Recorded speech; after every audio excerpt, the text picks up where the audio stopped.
Les amis, ravi de vous retrouver aujourd'hui pour une énième vidéo sur la Ligue des Champions, troisième soirée de suite qu'on essaye de débriefer tous ensemble, bien sûr, sur YouTube. C'est toujours un plaisir, d'autant plus que les clubs français ont été mis à l'honneur hier en Ligue des Champions. On va commencer par aborder les traditionnels matchs de 19 heures avant de se focaliser sur les exploits des clubs de l'Hexagone un peu plus tard dans la vidéo. On va évidemment analyser en profondeur le Monaco-Barcelone où il y a beaucoup de choses intéressantes à tirer de ce match-là. Mais avant ça, on va analyser et jeter un petit coup d'œil tout de même sur les matchs de 19 heures qui valent le détour parce qu'on a eu des équipes de grande qualité, habituées aux joutes européennes. On va notamment commencer par aborder le match entre l'Étoile Rouge de Belgrade et Benfica, déplacement périlleux pour les Lisboètes du côté de Belgrade. On sait que c'est jamais facile de se déplacer du côté de la Serbie, une équipe d'expérience, l'Étoile Rouge de Belgrade, une équipe historique aussi en Coupe d'Europe bien sûr.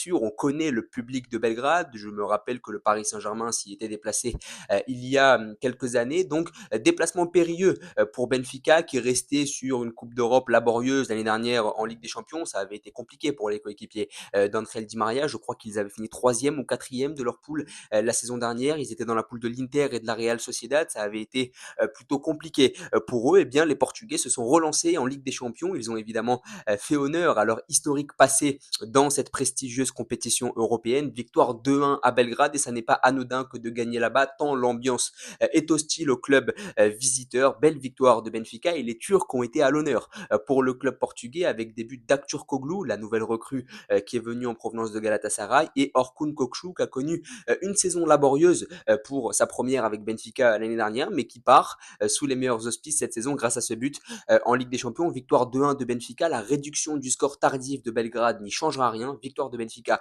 2-1 et ça démarre très bien pour le club lisboète. Peut-être que Benfica peut prétendre à un top 8. On sait que c'est un club qui, si on enlève la bévue d'année dernière, se montre plutôt performant en Ligue des Champions. Ils ont l'habitude de jouer les troubles faites, donc pourquoi pas. Les Turcs à l'honneur, victoire 2-1 à Belgrade, ça n'est pas anodin. Côté Belgrade, il y aura un déplacement à Monaco, je crois que ce sera en troisième journée, donc c'est de bon augure pour Monaco. On parlera du club de la principauté juste après, mais c'est de bon augure pour Monaco que de voir Belgrade perdre, puisque Belgrade est un prochain adversaire, évidemment, dans les prochaines journées. Feyenoord, Bayer Leverkusen, là aussi, match très enthousiasmant sur le papier. Feyenoord, une équipe qui a l'habitude de la Coupe d'Europe, une équipe néerlandaise, là aussi, les Néerlandais ont un passé historique dans cette compétition que la Ligue des Champions, même si c'est un nouveau format, mais Feyenoord, malheureusement, est sur la continuité de son début de saison assez laborieux en championnat. Ils sont huitièmes de l'Eredivisie et hier, ils ont pris tarif face à une très belle équipe du Bayer Leverkusen et je me suis trompé, encore une fois, comme hier, comme avant-hier plutôt, sur Kylian Mbappé, le Paris Saint-Germain, etc. Je me suis là aussi trompé sur cette équipe du Bayer Leverkusen. Je pensais que le déplacement allait être beaucoup plus compliqué pour les hommes de Xabi Alonso puisque Feyenoord était à domicile. Feyenoord a plus d'expérience en Ligue des Champions que le Bayer Leverkusen. Évidemment, le Bayer Leverkusen peut subir le fameux revers de la médaille après une saison historique, se montrer moins performant en Coupe d'Europe et finalement il n'en est rien puisque le Bayer Leverkusen s'impose 4-0, doublé pour le crack Florian Wirtz, doublé de passes décisives pour Jérémy Frimpong, un banc extrêmement fourni pour les hommes de Xabi Alonso avec les rentrées de Terrier ou encore d'Amin Adli qui amène énormément de profondeur. Victoire 4-0, carton plein pour le Bayer Leverkusen et les clubs néerlandais ne sont pas en forme sur ce début de Ligue des Champions. Le PSV s'est incliné en terre italienne face à la Juventus Turin et Feyenoord s'incline à domicile 4-0 face à Leverkusen qui pourtant n'a pas une énorme expérience en Ligue des Champions, mais quand il y a du talent, il n'y a pas besoin d'expérience. Avec le talent, on forge l'expérience, je pense,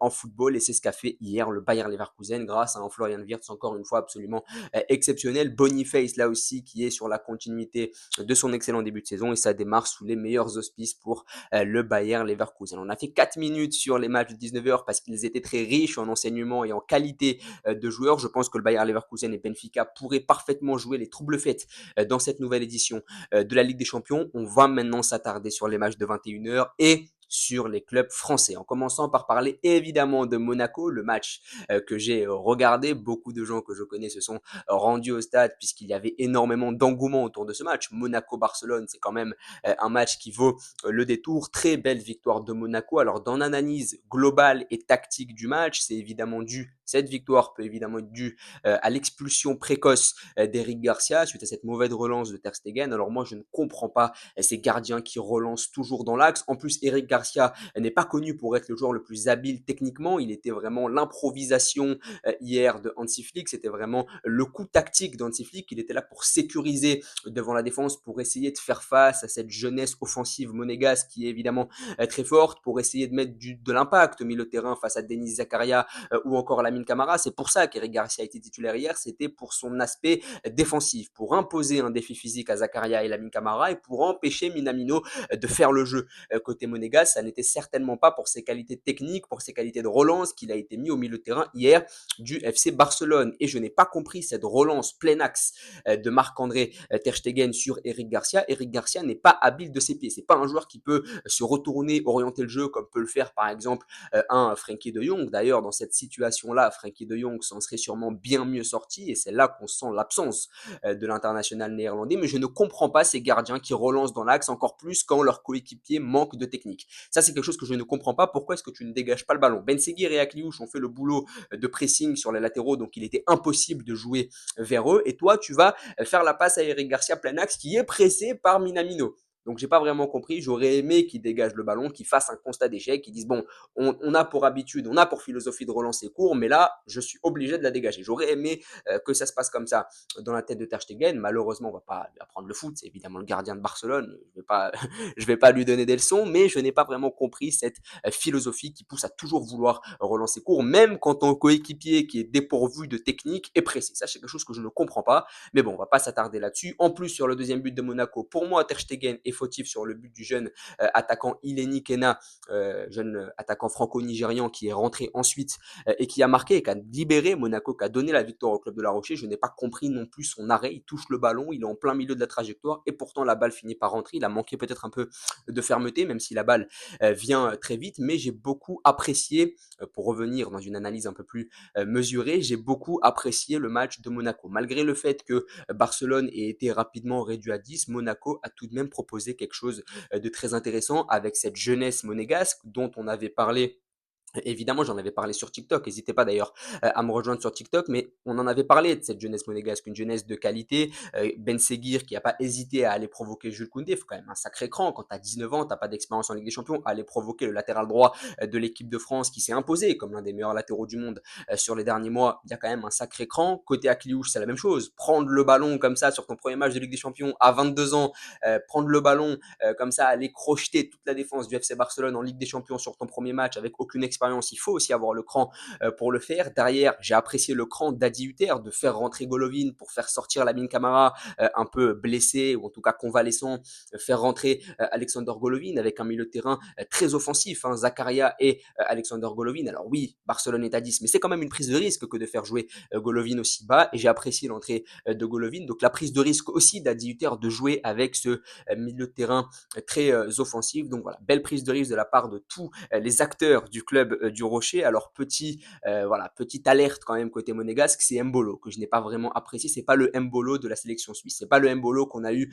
à l'Euro qui avait été très en forme. C'est pas le même Mbolo. C'est un Mbolo un peu plus maladroit. C'est un Mbolo un peu plus lourd. J'ai l'impression qu'il a du mal à connecter avec ses coéquipiers. Les deux entrants, Balogun et le jeune Ileni Kena, ont été bien meilleurs dans la connexion avec les coéquipiers et dans les occasions créées, mais aussi dans la prise de l'espace, parce que ça, c'est une qualité d'Embolo qu'il n'a pas assez exploité hier. La prise de l'espace. Barcelone défendant très haut. J'aurais aimé tout de même que notre ami Mbolo prenne la profondeur un peu plus. Et ses coéquipiers qui sont rentrés, Balogun et Ileni Kena, l'ont fait beaucoup mieux que lui. Et ça, c'est un peu dommage. Après, c'est aussi dû à la fatigue du FC Barcelone au fur et à mesure du match. Peut-être que si Mbolo était rentré, il aurait été plus frais pour exploiter les espaces. Peut-être que le fait d'avoir joué tout le match, ça l'a beaucoup fatigué. Mais voilà, j'ai pas vraiment aimé Mbolo, donc c'est la petite alerte que je mets.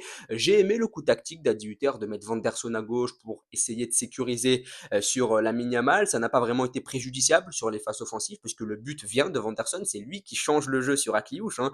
On critique souvent le fait que les joueurs soient pas sur leur bon pied quand ils jouent latéral, mais ça permet aussi de faire des transversales de l'autre côté, de déséquilibrer le bloc adverse et de permettre donc à Akliouche d'avoir un espace beaucoup plus libre à exploiter pour aller rentrer dans la surface. Et ce crochet d'Akliouche que j'affectionne tout particulièrement, j'adore ces gauchers qui font le crochet intérieur. Je trouve ça absolument énorme et j'en avais parlé sur TikTok il y a quelques mois, mais Akliouche doit être appelé en équipe de France. Même si sportivement, pour le moment, il ne le mérite peut-être pas. Peut-être qu'il va commencer à le mériter sur les prochains mois s'il continue à être régulier du côté de Monaco, encore plus en Coupe d'Europe. On sait que ça, c'est évidemment très cher à Didier Deschamps, mais il faut qu'Akliouche soit appelé juste pour la rareté de son profil. Parce que ce profil-là en équipe de France est très rare et on a besoin d'un Marnès Akliouche en équipe de France, même d'un Ben Seguir. Mais Ben Seguir a choisi le Maroc, sinon j'aurais aussi porté mon analyse sur ce dernier qui a été très bon hier. Donc voilà, une jeunesse monégasque mise à l'honneur. Évidemment, c'est dû au fait que Barcelone a été réduit à 10. À partir du moment où Barcelone a été réduit à 10, il a fallu exploiter les contres, ce que Lamine Yamal a parfaitement fait avec cette action pleine de malice où il pousse un peu Vanderson dans le dos pour ensuite aller croiser, un peu le même but qu'Akliouche. Au final, voilà, les gauchers, les jeunes gauchers à l'honneur hier en Ligue des Champions. Donc voilà, globalement une belle équipe de Monaco. Sur le début du match, quand il y avait 11 contre 11, sur les 10 premières minutes, j'ai pas aimé la conservation de balle de Monaco. J'aurais aimé que Monaco pose un peu plus le jeu, qui joue un peu plus des deux côtés. Ça jouait beaucoup côté droit sur le début du match. On a vu Ben Seguir et Vanderson assez mécontents de ne pas voir le ballon venir vers eux. Mais à partir du moment où Barcelone a été réduit à 10 et qu'ils ont commencé un peu à reculer, pas beaucoup, un tout petit peu, hein, ils sont pas non plus restés très bas, eh bien ça a commencé à beaucoup plus varier le jeu et ça a déséquilibré évidemment d'une manière plus forte Barcelone et ça évidemment c'est très intéressant. Coup bas pour Barcelone, mais j'ai envie de dire c'est pas vraiment préjudiciable. Tu as été à 10 contre 11 contre une équipe qui a beaucoup de talent. Je pense que Barcelone va se relancer sur les prochains matchs. À 11 contre 11, ils auront des matchs à jouer chez eux. Donc je pense que le Barça compte sur les prochains matchs pour se refaire une santé. On va maintenant parler de Brest, Sturm Graz. J'ai vu le résumé ce matin. Très belle victoire de Brest, victoire historique. Je ne donnais pas cher de la peau des Brestois qui réalisent un début de saison assez laborieux face à Sturm Graz, qui est quand même leader du championnat autrichien. Le championnat autrichien, c'est quand même un championnat qui est bien classé à l'indice UEFA, mais belle victoire de Brest avec des joueurs de qualité quand même à Brest. Hein. Lala, qui avait été murmuré aux oreilles de Deschamps il y a quelques années pour être en équipe de France, quand l'équipe de France n'avait pas de latéral droit à disposition, en tout cas de latéral droit de son profil. J'ai bien aimé Magnetti, évidemment, qui met un super but encore une fois. Il a vraiment pour coutume de frapper de loin, Magnetti. À chaque fois, c'est vraiment très intéressant. J'adore ce joueur. Je pense qu'il mérite peut-être un meilleur club de Ligue 1. Simac a l'expérience aussi de la Coupe d'Europe. Il l'a joué avec les Rangers. Ludovic Ajorc, évidemment, qu'on ne présente plus en Ligue 1, qui est une valeur sûre. Donc, il y a quand même des joueurs de qualité chez cette équipe brestoise. Et même le but que tu prends, bah, tu manques de réussite. Alors, le but est très bien construit par Sturm Graz. Hein. Tu trouves l'intervalle, ensuite tu trouves le dos des défenseurs brestois, mais il y a quand même un manque de réussite puisque Fernandez et Bizot ne s'entendent pas très bien sur ce but-là. Je pense que Brest aurait dû gagner 2-0 puisque le but est assez malchanceux, même si c'est une belle construction de l'équipe autrichienne. Mais voilà, belle équipe de Brest. Avant de jouer le Real Madrid, je crois, dans 2 semaines, tout de même, je ne donne pas cher de la peau des Brestois face au Real, mais c'est une très bonne chose que d'avoir gagné ce match-là. C'est évidemment historique. On va les laisser en profiter. Je ne pense pas que Brest veuille vraiment jouer le top 8, pour être tout à fait honnête, mais c'est une aventure européenne dont on se souvient, on l'a vu sur le but, l'unité collective de ce groupe est évidemment très belle à voir, des très beaux buts aussi dans la construction, que ce soit le but de Magnetti qui est magnifique, le but de Sima aussi. Et finalement, une victoire 2-1, victoire historique face à un club autrichien qui est leader de son championnat. C'est pas une victoire anodine, même si Sturm Graz a été plutôt faible hier dans la production globalement. Il ne faut pas nier le fait que c'est historique que de gagner ce genre de match, évidemment, et les Brestois ne feront sûrement pas la fine bouche. On va maintenant parler des 2 derniers matchs. Atlético Madrid, Leipzig, avec un Griezmann absolument énorme qui a sollicité son pied droit. Lui, l'historique gaucher a vraiment fait appel à son pied droit sur le premier but, sur un super centre de Marcos Llorente. J'adore Marcos Llorente dans cette position.